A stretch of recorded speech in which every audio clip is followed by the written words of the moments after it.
Assalamualaikum warahmatullahi wabarakatuh. Oke, buat teman-teman semuanya, apa kabar semuanya? Selamat berjumpa lagi di channel Bakhtiar Taufik. Jangan lupa subscribe, komen, like, and share. Dibagikan ya ke teman-teman yang lainnya nih. Masya Allah. Jangan didengerin sendiri. Ajak yang lainnya buat mendengarkan. Share yang lainnya biar mereka mendengarkan. Oke, teman-teman sekalian, dalam video ini saya ingin membuat video tentang masalah azan nih yang sedang heboh rupanya nih gara-gara azan saja. Masya Allah. Azan ini adalah panggilan yang luar biasa ya. Masya Allah, panggilan yang ditakutin oleh setan. Masya Allah. Mau mendengarkan penjelasannya? Oke, ikuti video ini ya, jangan di skip, langsung sampai habis tonton. Oke, terima kasih. Assalamualaikum, selamat mengikuti. Teman-teman, ini lagi heboh azan dengan suara gogok kira-kira. Berduaan mana nih? Azan dengan suara gogok. Pastilah berduaan azan ya. Iya, berduaan azan lah. Masya Allah. Coba dengarkan tuh. Ya. Di video-video azan. Masya Allah. Luar biasa. Azan suaranya bagus-bagus. Para muazin tuh suaranya indah, bagus. Wow, mengalun-ngalun kira-kira, mendayu-dayu dan sebagainya. Luar biasa. Jadi suara azan nih nggak bisa dibandingkan, dimisalkan dengan suara-suara yang lain. Ya, suara-suara yang lain itu ya membuat bising lah kira-kira begitu ya, membuat bising. Itu membuat tidak nyaman. Tapi kalau azan itu suara yang luar biasa. Ya, bisa menyentuh hati ya, begitu. Di mana ada suara gogok menyentuh hati? Ada juga menakutkan hati suara gogok tuh. Masya Allah. Ya, menakutkan hati gitu. Siapa yang berani dengan suara gogok? Ayo, ketika anjing itu menggogok, kamu dekati coba. Oh, bahaya. Ya.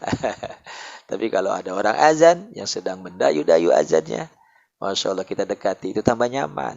Masya Allah. Coba anjing yang sedang menggogok gitu, kita dekati. Wow, bisa-bisa diterkam kita oleh anjing itu ya. Masya Allah. Itulah kelebihan daripada suara azan begitu ya. Ini kumandangkan oleh para muazin di musala maupun di masjid. Masya Allah. Nikmat didengarnya ya. Masya Allah. Dan tersentuh hati ini ketika mendengar azan. Masya Allah. Apalagi kalau azan itu menjelang buka puasa di bulan Ramadan. Itu azan yang ditunggu-tunggu tuh teman-teman. Luar biasa ya. Masya Allah. Kapan azan? Lama banget nih azan nih. Masya Allah. Kita harapkan segera datangnya azan. Masya Allah.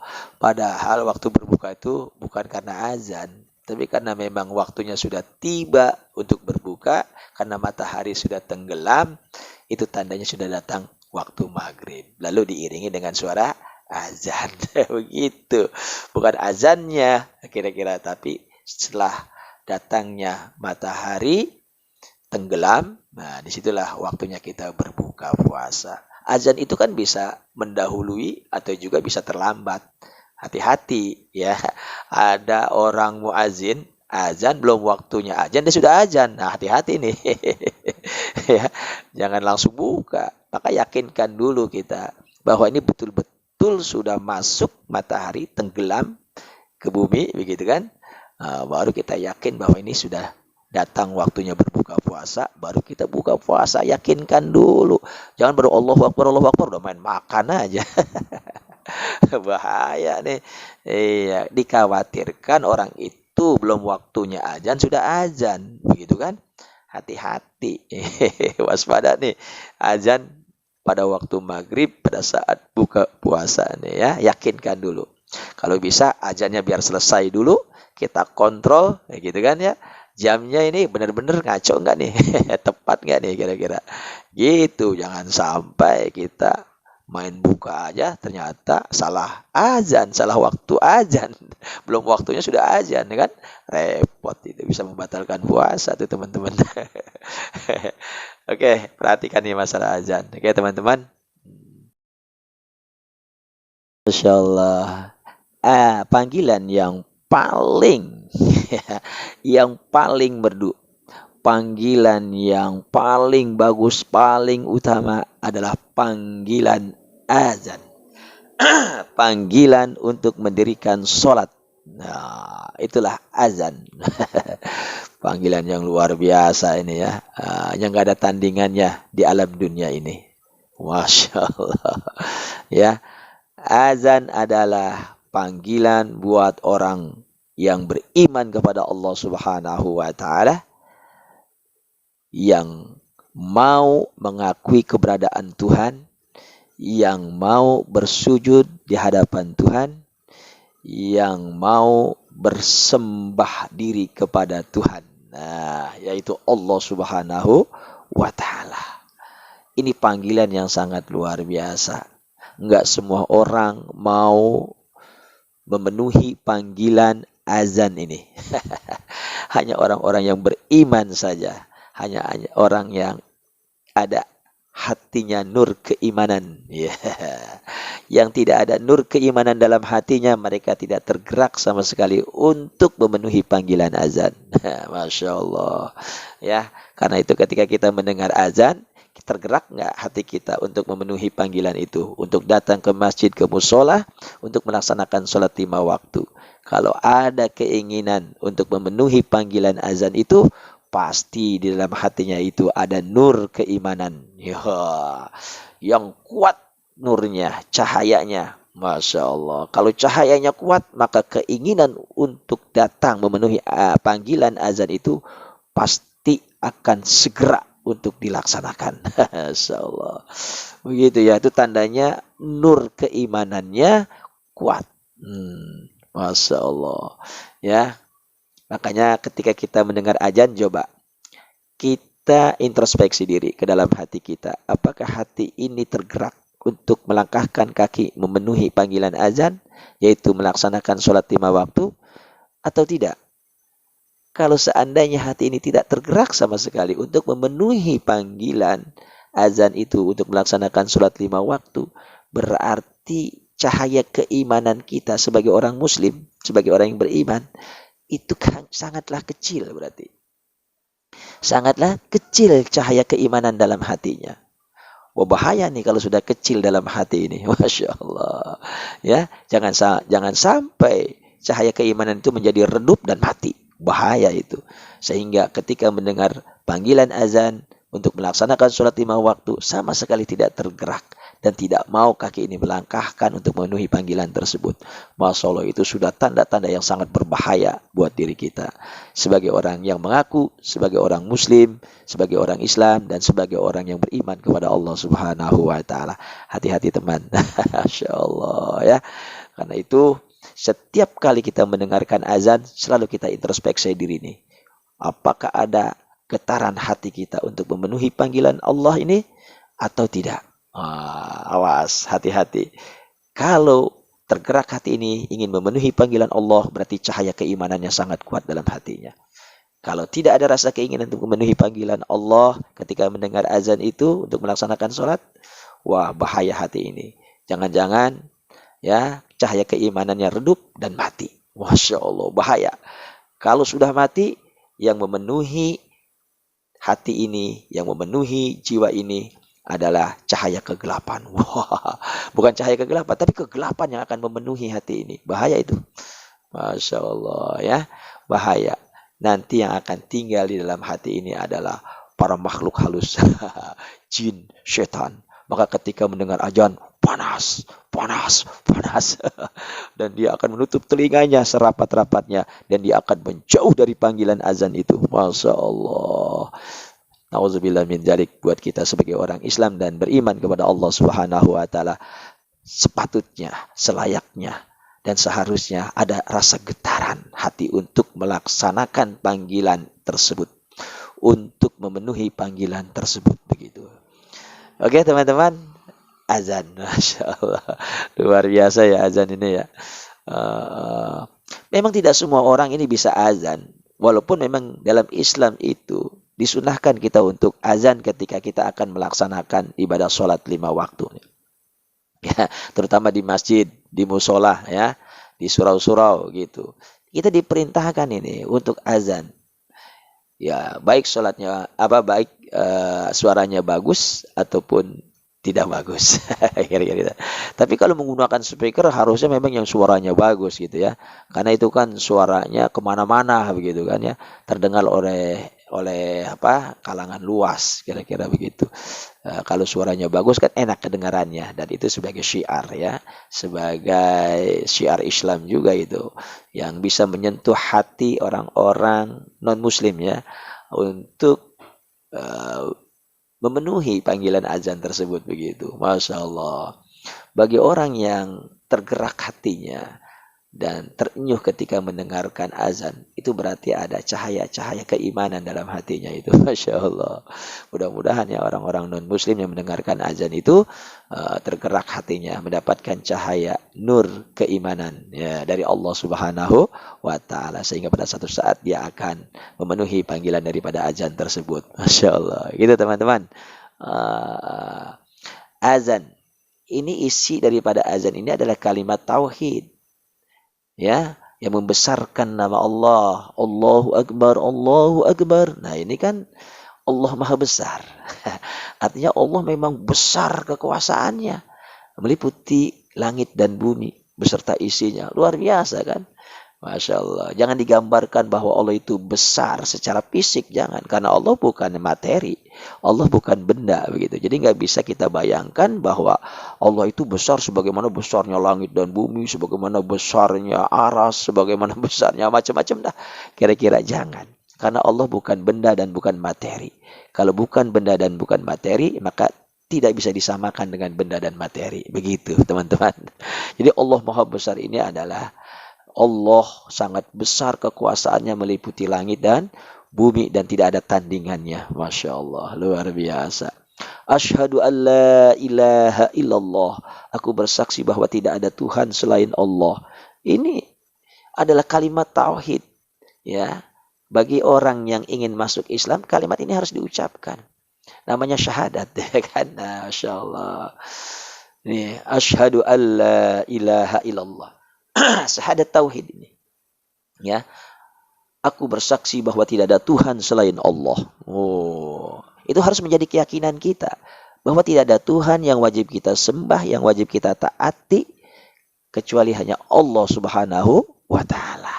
Begitu. Itu harus menjadi keyakinan kita, keimanan kita. Tidak ada Tuhan lagi kecuali Allah Subhanahu wa Ta'ala. Tuhan yang lain itu hanya Tuhan aku-akuan. Ya. Tuhan yang lain itu hanya klaim-klaim saja dari orang lain gitu. Padahal Tuhan sebenarnya itu adalah Allah yang telah menciptakan langit dan bumi. Ya, lillahi ma fis samawati wa ma fil ard. Allah yang memiliki langit dan bumi beserta isinya. Masya Allah. Itu teman-teman. Ya, asyhadu an la ilaha illallah. Yang kedua, asyhadu anna Muhammadar Rasulullah.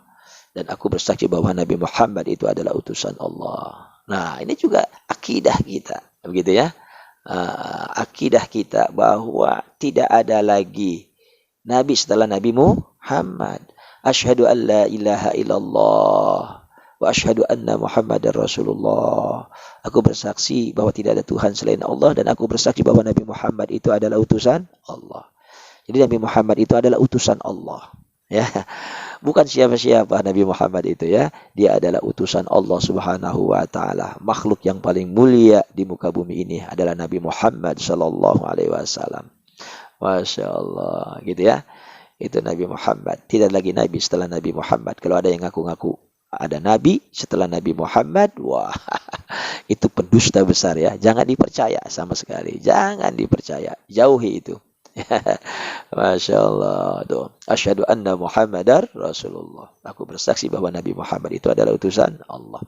Hayya 'alas shalah. Nah, hayya 'alas shalah. Ya, ayolah salat. Kemari kita laksanakan salat. Itu ajakan yang luar biasa. Nah, diajak kita untuk melaksanakan ibadah salat begitu. Bagi orang Islam harusnya ini tergerak gitu kan. Karena salat ini bagian daripada rukun Islam. Ya kan? Pertama, rukun Islam apa? Rukun Islam yang pertama adalah syahadat, yang kedua adalah sholat. Kalau orang sudah bersyahadat, dia wajib melaksanakan sholat. Karena itu satu kewajiban bagi orang Islam. Ya, nggak boleh ditinggalkan sholat nih. Ciri orang Islam. Orang Islam itu cirinya sholat. Kalau nggak sholat, wah itu ciri orang kafir itu. Bahaya ya. Bagi orang Islam tuh harus mempunyai ciri khas. Ciri khas orang Islam itu sholat. Sholat ini sebagai pengakuan adanya Tuhan dan dia menyembah keberadaan adanya Tuhan. Nah begitu, makanya dia harus bersujud, ya, bersimpuh di hadapan Tuhan. Begitu, itu namanya orang Islam yang beriman kepada Allah Subhanahu wa Ta'ala. Jangan ngaku Islam doang, kan begitu. Malu sama Allah, malu sama Allah. Masya Allah, Allah memperhatikan kita, Allah mengetahui apa yang kita ucapkan dan apa yang ada di dalam hati kita. Begitu. Masya Allah.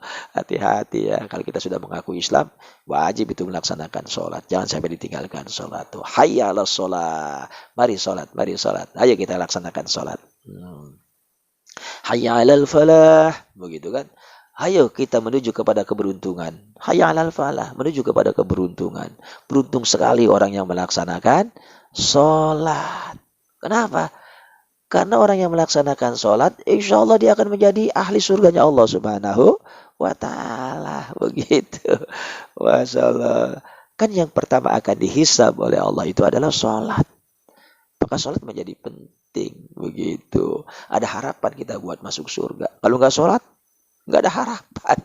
Masya Allah. Kalau kita ikut di dalam sekolah, kita ikut ujian, ada harapan untuk lulus. Kan begitu. Begitu juga kalau kita ikuti perintah Allah, sholat, ada harapan kita untuk masuk surga. Kalau nggak sholat, bagaimana mau masuk surga? Kalau nggak ikut ujian, bagaimana mau lulus? Kan begitu, tidak ada harapan sama sekali. Karena itu, sholat jangan ditinggalkan. Seburuk-buruknya kita sebagai umat Islam, sholat jangan pernah ditinggalkan. Karena itu ciri khas orang Islam dan ciri orang yang mengakui keberadaan Tuhan. Dan dia bersujud di hadapan Tuhan. Begitu ya. Jangan tinggalkan sholat. Hayya alal falah. Berarti kalau kita sholat, berarti kita menuju kepada kemenangan. Karena setan selalu menggoda kita untuk tidak melaksanakan sholat. Dan kita berusaha untuk melaksanakan sholat, berarti kita menang melawan setan. Begitu teman-teman. Luar biasa. Jangan mau dikalahin setan, ya kan? Oh, dikalahin setan senang banget nih. Jangan ya. Hati-hati ya. Hati-hati. Jangan sampai setan menang menggoda kita. Kita harus lawan dia sekuat tenaga. Begitu. Walaupun ngantuk, malas, kita paksakan untuk melaksanakan sholat. Sebagai perlawanan kita kepada setan. Dan sebagai pengakuan kita kepada Tuhan. Bahwa Allah adalah Tuhan yang Maha Esa. Yang wajib kita sembah. Begitu teman-teman. Begitu. Terus habis hayya alal falah. Allahu Akbar, Allahu Akbar. Kembali lagi kita mengagungkan Allah Subhanahu wa Ta'ala. Bahwa Allah itu maha besar. Tidak ada tandingannya. Masya Allah. Kekuasaan Allah itu meliputi langit dan bumi. Yang tidak ada tandingan baginya. Masya Allah. Dan terakhir kalimat yang diucapkan adalah La ilaha illallah. Inilah kalimat tauhid. Tidak ada Tuhan selain Allah. Tidak ada Tuhan yang wajib kita sembah. Yang kita taati. Kecuali hanya Allah Subhanahu wa Ta'ala. Teman-teman, begitulah isi daripada azan yang sering dikumandangkan oleh seorang muazin, baik di masjid, di musola maupun di mana saja. Kira-kira begitu.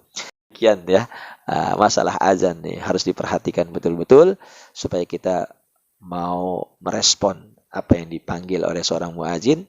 Ini kan beliau adalah perwakilan daripada Allah Subhanahu wa Ta'ala untuk memanggil kaum muslimin agar hadir untuk melaksanakan ibadah sholat berjamaah. Begitu teman-teman.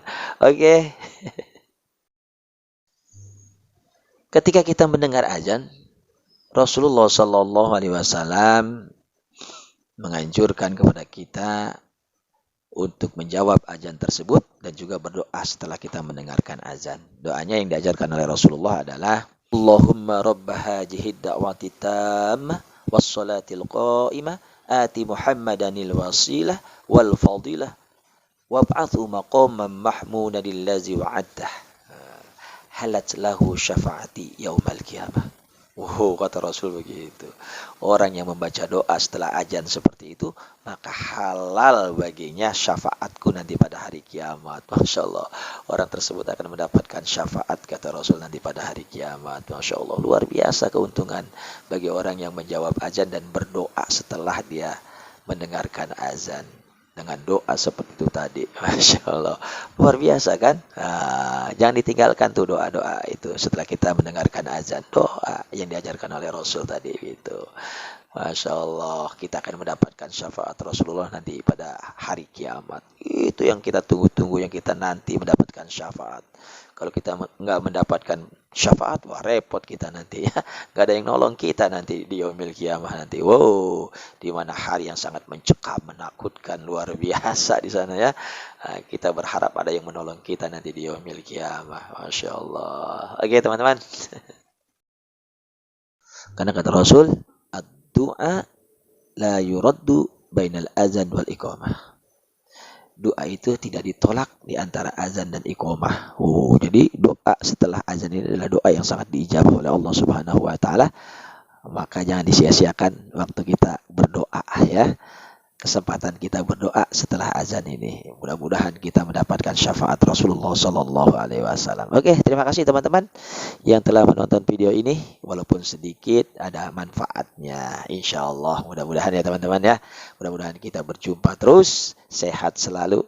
Jangan lupa dibagikan video ini kepada teman-teman yang lain. Oke, terima kasih. Mudah-mudahan bermanfaat. Wabillahi taufiq wal hidayah. Wassalamualaikum warahmatullahi wabarakatuh.